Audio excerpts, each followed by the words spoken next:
Listening, fill in the blanks. Let's start. One of the buildings, now known as House 7, is intriguingly different from the others.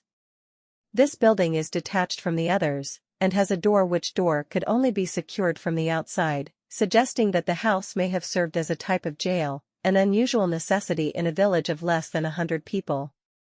House 8 is also unique, having none of the furnishings of the other houses. Excavators have found that the floor of the building is littered with fragments from the manufacture of tools, suggesting that the room was a workshop.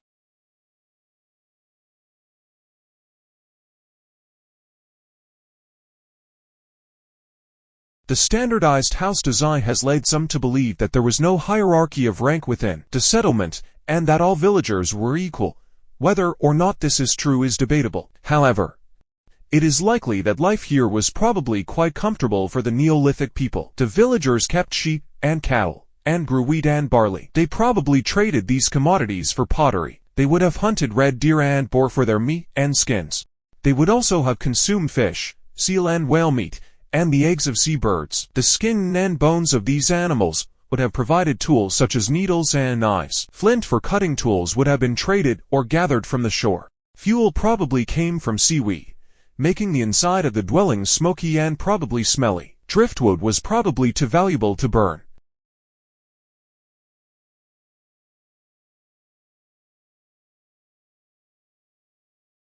Prompted by the oil crises of the 1970s, a wind power industry flourished briefly in the United States.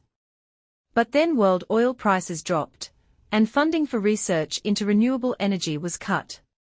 By the mid-1980s, U.S. interest in wind energy, as a large-scale source of energy, had almost disappeared.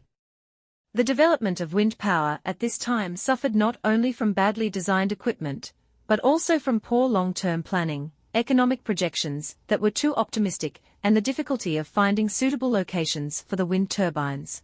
Only now are technological advances beginning to offer hope that wind power will come to be accepted as a reliable and important source of electricity. There have been significant successes in California, in particular, where wind farms now have a capacity of 1,500 megawatts, comparable to a large nuclear or fossil-fueled power station, and produce 1.5% of the state's electricity.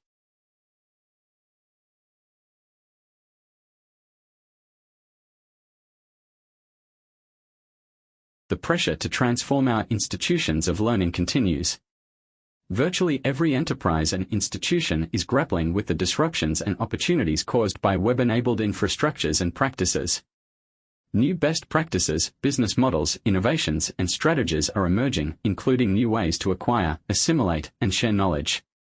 Using technologies that are already developed or that will be deployed over the next 5 years, best practices in knowledge sharing not only are diffusing rapidly but will be substantially reinvented in all settings: educational institutions, corporations, government organizations, associations, and non-profits.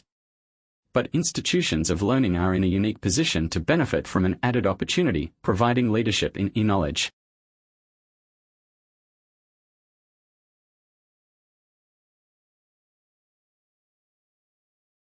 Demographic trends are incredibly easy to predict. Decades pass between the birth of children and their growth into adulthood, while rises in life expectancy due to affluence and better medical care are gradual. Consequently, it is possible to predict accurately what proportion of the population will be economically active, and what proportion will be dependent for a considerable time in the future.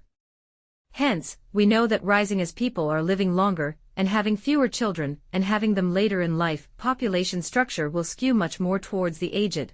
Statistical prediction is one thing. Predicting the implications of such trends on society is another thing entirely.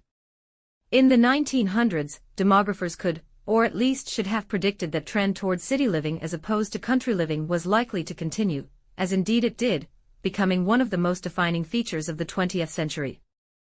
The political, economic, social and environmental implications of this shift were much harder to predict, however.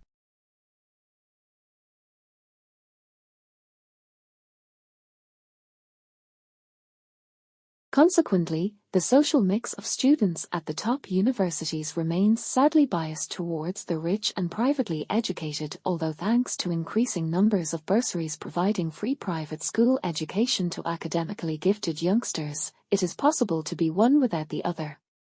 Even so, the fact is that 7% of British children go to private schools, while more than 40% of the intake at Oxford and Cambridge is privately educated, and this statistic depicts a worryingly skewed trend.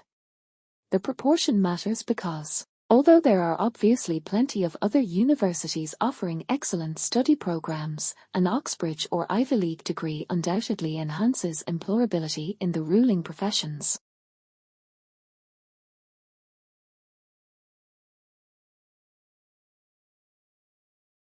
The genome of the polar bear may also provide the solution for another condition, one that particularly affects our older generation, osteoporosis.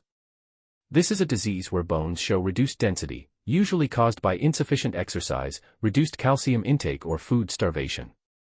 Bone tissue is constantly being remodeled, meaning that bone is added or removed, depending on nutrient availability and the stress that the bone is under. Female polar bears, however, undergo extreme conditions during every pregnancy. Once autumn comes around, these females will dig maternity dens in the snow and will remain there throughout the winter, both before and after the birth of their cubs. This process results in about 6 months of fasting, where the female bears have to keep themselves and their cubs alive, depleting their own calcium and calorie reserves. Despite this, their bones remain strong and dense.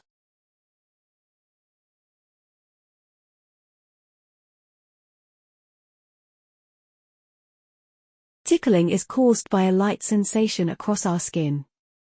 At times the light sensation can cause itching, however, most of the time it causes giggling.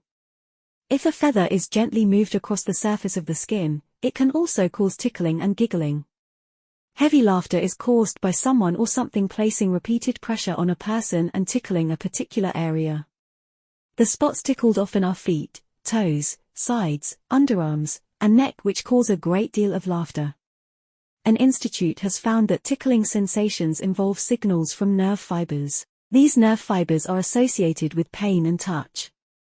Also, Zoterman has discovered tickling sensations to be associated not only with nerve fibers but also with sense of touch, because people who have lost pain sensations still laugh when tickled. But really, why do we laugh? Why are we not able to tickle ourselves? What part of the brain is responsible for laughter and humor? Why do we say some people have no sense of humor?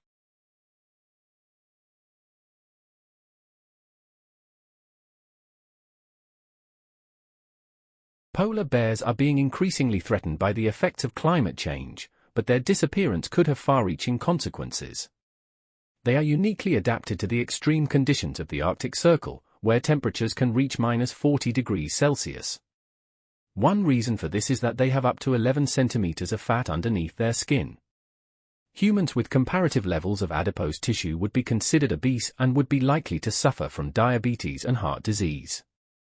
Yet the polar bear experiences no such consequences.